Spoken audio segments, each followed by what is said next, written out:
ગુજરાત હવામાન સમાચાર. ગુજરાતમાં આજે કેવું રહેશે હવામાન? અંબાલાલ પટેલની નવી આગાહી, ક્યાં પડશે વરસાદ અને કરા? હવામાન વિભાગનું નવું અપડેટ, કેટલો રહેશે તાપમાનનો પારો? પરેશ ગોસ્વામીની આગાહી અને ઉનાળાના ચોમાસાના સંકેતો, ખેડૂતો માટે ચેતવણી અને આવનારા 14 દિવસનું પૂરતું અનુમાન. નમસ્કાર મિત્રો અને આપ સૌનું સ્વાગત છે આજના એટલે કે 15 માર્ચ 2026 રવિવારના તાજા હવામાન સમાચારમાં. ગુજરાતમાં હાલ ઉનાળાની શરૂઆત થઈ ગઈ છે, પણ હજી શિયાળાનો પ્રભાવ સંપૂર્ણપણે ગયો નથી. આજે આપણે વાત કરીશું અંબાલાલ પટેલ, પરેશ ગોસ્વામી અને હવામાન વિભાગની સંયુક્ત આગાહી વિશે, જેમાં ખાસ કરીને ઉનાળાના પહેલા જ મહિને માવઠાની શક્યતા વ્યક્ત કરવામાં આવી છે. તો ચાલો સૌથી પહેલાં જાણી લઈએ આજે રાજ્યમાં કયા વાદળો છે અને કેટલું તાપમાન છે. આજનું હવામાન અને તાપમાન. સૌથી પહેલાં વાત કરીએ આજના તાપમાનની.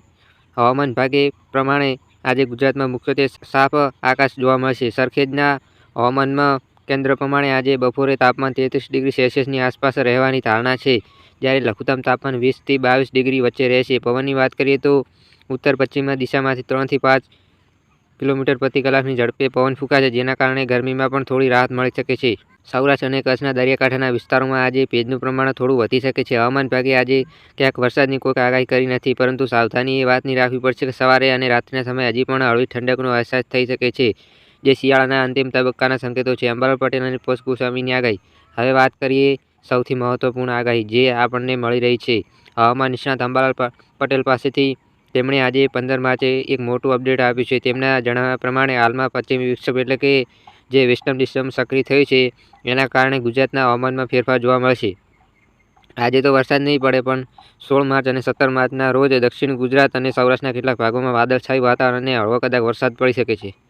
અંબાલાલ પટેલની આગાહી મુજબ 16 થી 18 માર્ચની વચ્ચે રાજ્યમાં ફરી એકવાર માવઠાની સંભાવના છે, પણ આ સમયગાળા દરમિયાન કેટલાક વિસ્તારોમાં કરા પણ પડી શકે છે, જે ખેડૂતો માટે ચિંતાનો વિષય બની શકે છે. તો બીજી તરફ જાણીતા આગાહીકાર એટલે કે પરેશ ગોસ્વામીએ જણાવ્યું છે કે આ મહિને વાતાવરણમાં ભેજનું પ્રમાણ વધતા જોવા મળશે, જે ચોમાસા પહેલાના સંકેતો માનવામાં આવે છે. જોકે તાપમાનમાં પણ 3 થી 5 ડિગ્રીનો વધારો થવાની પણ શક્યતા વ્યક્ત કરાઈ છે, જે ઉનાળાના આગમનની શરૂઆત ગણી શકાય. હવામાન વિભાગની સત્તાવાર માહિતી અને ખેડૂતો માટે સલાહ. હવામાન વિભાગ એટલે કે આઈએમડીએ પણ પોતાનું અપડેટ જારી કર્યું છે. આઈએમડી મુજબ આગામી 24 કલાક દરમિયાન હવામાન શુષ્ક રહેશે, પરંતુ તેઓએ પણ પુષ્ટિ કરી છે કે 16 માર્ચ પછી હવામાં ભેજ વધવાની શક્યતા છે, જેના કારણે ગરમી અને ભેજનું પ્રમાણ મિશ્રણ થશે. આવી સ્થિતિમાં લોકોએ તડકામાં બહાર નીકળતી વખતે કાળજી લેવી જોઈએ, કારણ કે ગરમીનું જોર વધી શકે છે.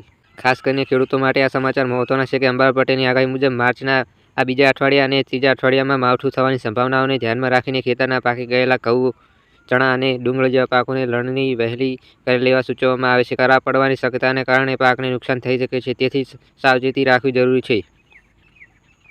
ઉનાળો અને ચોમાસાના સંકેતો. હવે જો આપણે લાંબા ગાળાની આગાહી પર નજર કરીએ તો જોવા મળે છે કે માર્ચના અંત સુધીમાં ગુજરાતમાં ઉનાળો સંપૂર્ણ રીતે સક્રિય થઈ જશે, પરંતુ આ વર્ષે ઉનાળાની શરૂઆતમાં જ વારંવાર વેસ્ટર્ન ડિસ્ટર્બન્સ આવી રહ્યા છે, જેના કારણે તાપમાનમાં એકસાથે મોટો વધારો થતો અટકી શકે છે. ચોમાસાની વાત કરીએ તો નિષ્ણાતોનું માનવું છે કે માર્ચ એપ્રિલમાં આવતા વિક્ષોભો અને ભેજનું પ્રમાણ એ સંકેત આપે છે કે આ વર્ષે ચોમાસાનું આગમન સામાન્ય કરતાં વહેલું થઈ શકે છે, પરંતુ તેની ચોક્કસ આગાહી હજી થોડા અઠવાડિયા પછી જ શક્ય બનશે.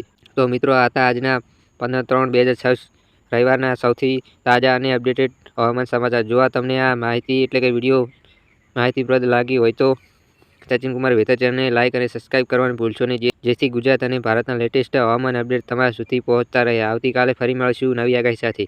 ત્યાં સુધી હવામાનની ચેતવણી પર નજર રાખજો અને સલામત રહેજો. ધન્યવાદ.